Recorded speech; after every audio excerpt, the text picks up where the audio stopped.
ఉద్యోగ, ఉపాధ్యాయ వర్గాలకు ప్రతి 5 ఏళ్లకు ఒకసారి పీఆర్సీ అమలు చేయడం కోసం రాష్ట్ర ప్రభుత్వం పీఆర్సీ కమిషన్ను ఏర్పాటు చేసి సిఫార్సులకు అనుగుణంగా నిర్ణయం తీసుకోవడం ఆంధ్రప్రదేశ్ ఏర్పాటు నుంచి జరుగుతున్న ప్రక్రియ. ఆంధ్రప్రదేశ్ రాష్ట్రం ఏర్పడిన తర్వాత ఇప్పటికే నిజాం పరిపాలనలో సర్కారీ మొలాజిం యూనియన్ చేసిన అనేక పోరాటాలు, ఉద్యమాల ఫలితంగా హైదరాబాద్ రాష్ట్రంలో మద్రాసు రాష్ట్రం కంటే ఎక్కువ వేతనాలు ఉండేవి. కానీ భాషా రాష్ట్రాల పేరిట ఆంధ్రప్రదేశ్గా ఏర్పడిన తర్వాత మొదటి పీఆర్సీలో ఉద్యోగుల జీతాలు ఆంధ్ర ప్రాంత ఉద్యోగులతో సమానంగా చేయడం వల్ల అప్పటికే ఎక్కువ వేతనాలు పొందుతున్న తెలంగాణ ఉద్యోగుల వేతనాలు గణనీయంగా తగ్గాయి. జయశంకర్ సార్ అన్నట్లు మొదటి పీఆర్సీ పే రిడక్షన్ కమిటీగా మారిపోయింది. ఆంధ్రప్రదేశ్ ఏర్పాటు వల్ల నష్టపోయిన తొలి వర్గం ఉద్యోగ వర్గమే. అప్పటి నుంచి వేతనాల అసమానతలు కొనసాగుతూనే ఉన్నాయి. ఈ విషయాన్ని తెలంగాణ రాష్ట్ర సాధన ఉద్యమంలో ఒక ప్రధాన అంశంగా ఉద్యోగుల్లో తీవ్ర చర్చ జరిగింది. 1956 నుంచి 2014 వరకు పాలించిన వివిధ ప్రభుత్వాలు 10 సార్లు పీఆర్సీని ఏర్పాటు చేశాయి. అయితే 1958, 65 పీఆర్సీల్లో జీతాలు ఏమాత్రం పెంచకపోవడం వల్ల ఉద్యోగుల వేతనాల్లో పెద్దగా మార్పు రాలేదు. ఇక 1982, 86, 93 పీఆర్సీలు 10% హెచ్చింపు చేయాలని కమిషన్ ప్రతిపాదిస్తే అప్పటి ప్రభుత్వాలు ఆమోదించి 3 పీఆర్సీల్లో కేవలం 10% షిప్మెంట్ అమలు చేశాయి. దీనివల్ల ఉద్యోగుల జీతాల విషయంలో ఇతర రాష్ట్రాల కంటే తక్కువ జీతాలు ఉన్న రాష్ట్రంగా ఆంధ్రప్రదేశ్ నిలిచిపోయింది. అలాగే 1999లో జస్టిస్ పొన్నయ్య పీఆర్సీ కమిటీ 15% సిఫార్సు చేసింది. ఉద్యోగ సంఘాలు చేసిన పోరాటాల ద్వారా అప్పటి సీఎం చంద్రబాబు నాయుడు ప్రభుత్వం 25% అమలు చేసింది. చంద్రబాబు అనుసరించిన ప్రజా, ఉద్యోగ వ్యతిరేక విధానాల వల్ల ఉద్యోగులు అనేక ఇబ్బందులు పడ్డారు. ఉద్యోగులకు 9 విడతల కరువు భత్యం ఇవ్వకుండా వేధించారు. ప్రభుత్వ సంస్థల ప్రైవేటీకరణ కోసం ప్రయత్నాలు కొనసాగించి ప్రభుత్వ సర్వీసుల్లో కాంట్రాక్ట్ అవుట్సోర్సింగ్ విధానాలను తీవ్రతరం చేశారు. ఉద్యోగులు నిత్యం అభద్రతాభావంతో ఉంటేనే పనిచేస్తారని ప్రకటించి నిత్యం వివిధ కారణాలతో వేధించడం వల్ల ఉద్యోగ సంఘాలు తీవ్ర ఆందోళనలు, నిరసనలు చేపట్టాయి. చివరికి టీడీపీ ఓటమికి ఉద్యోగులు కూడా ప్రజలతో పాటు కారణమయ్యారు. అనంతరం వైఎస్ రాజశేఖర రెడ్డి నేతృత్వంలో ప్రభుత్వం అధికారంలోకి రాగానే ఉద్యోగ సమస్యలు పరిష్కారం అవుతాయని ఆశించారు. కానీ 2005 PRC committee justice Jagannath Reddy నేతృత్వంలో 15% షిప్మెంట్ ప్రతిపాదించగా కేవలం 16% మాత్రమే ప్రభుత్వం అమలు చేసింది. చంద్రబాబును అధికారంలోకి రాకుండా చేశామనే సంతోషంలో ఉద్యోగులు పెద్దగా పీఆర్సీపై ఆందోళనకు దిగలేదు. దీంతో ఉమ్మడి రాష్ట్రంలో ఉద్యోగులకు జరిగిన అన్యాయం సరిచేయలేని స్థాయికి దిగజారింది. ఇక తెలంగాణ రాష్ట్ర ఉద్యమం తీవ్రంగా కొనసాగుతున్న తరుణంలో 2010లో సిఎస్ అగర్వాల్ నేతృత్వంలో కమిటీ ఏర్పాటైంది. ఆ కమిటీ 27% సిఫార్సు చేస్తే రోసయ్య ప్రభుత్వం 39% షిప్మెంట్ ఇచ్చింది. దీనికి ప్రధాన కారణం ఉద్యోగుల ఉద్యమాలతో పాటు తెలంగాణ రాష్ట్ర సాధన ఉద్యమం కూడా కొనసాగింది. తెలంగాణ ఉద్యమం తీవ్రస్థాయిలో జరుగుతున్న తరుణంలో 2013లో ప్రభుత్వం 10వ పీఆర్సీ ఏర్పాటు చేసింది.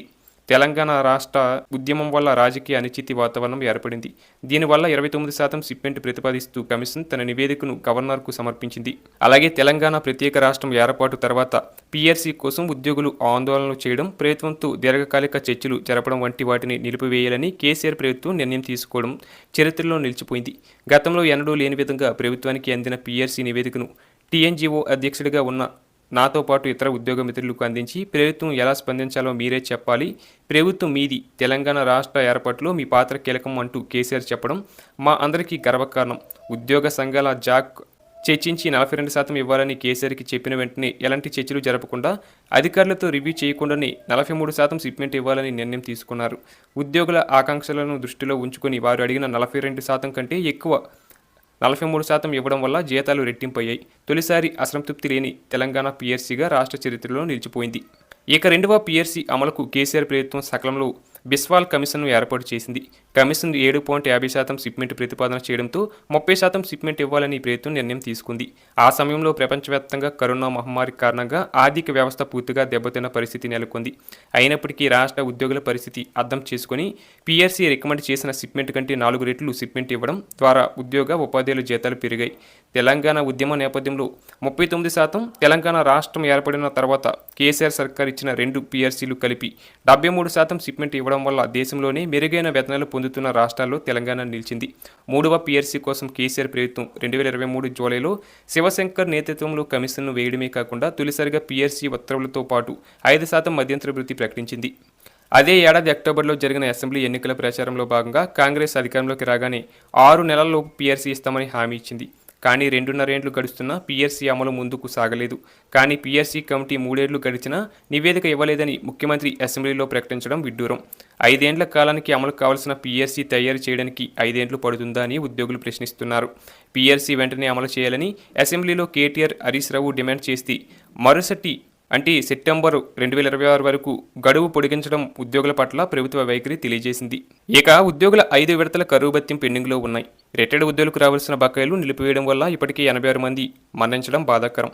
9.5 ఏండ్ల కేసీఆర్ పాలనలో ప్రభుత్వం 4,17,000 కోట్ల అప్పులు తెచ్చి అనేక అభివృద్ధి సంక్షేమ కార్యక్రమాలు చేపట్టింది.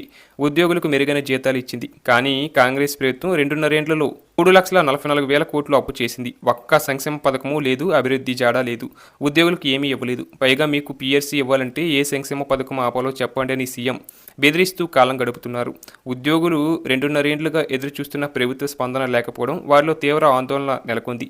ఈ నేపథ్యంలో ఉద్యోగ సంఘాలు ఆందోళనకు దిగుతున్నాయి. మరోవైపు అన్ని శాఖల్లో ఆంధ్ర అధికారుల పెత్తనం పెరిగిపోయింది.